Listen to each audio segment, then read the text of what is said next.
Hello. Hi, my name is Marlene and I would like to introduce you to somebody that I've known all my life. Her name is Marlene Schmidt. Okay, she has inspired me with her creativity and her optimism since when I can remember.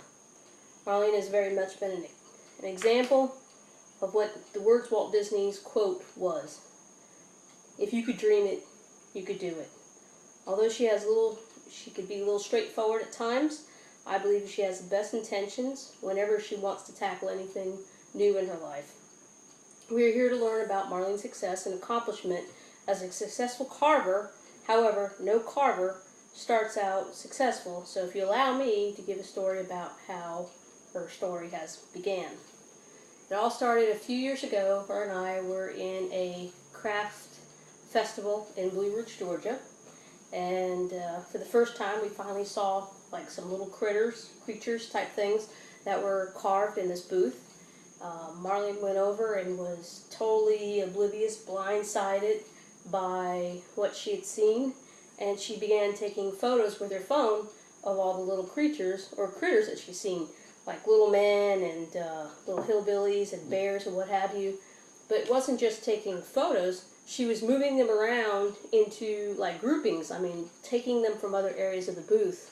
This now allowing that other customers not only could not get into the booth, but then they couldn't purchase the ones because she was just taking over the booth, taking photos. Well, the gentleman that was sitting behind the booth finally comes out.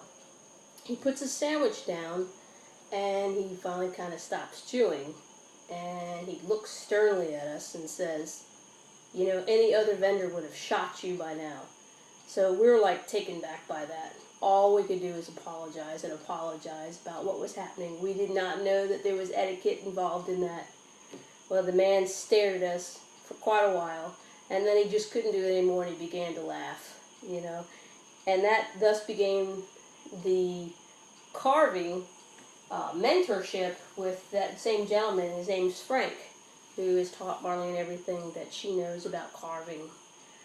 Marlene has become very successful in certain areas, especially as a beginner medium type carver. She is not much of a speaker, but is willing to give all the skills necessary to hopefully make you successful. So I hope you appreciate everything and the knowledge that she's willing to share. But I do keep in mind, as any carver, you need to make sure that you take account for all your digits before and after carving, especially with a sharp knife. Thank you, and may I please introduce Marlene Schmidt. Have a good day.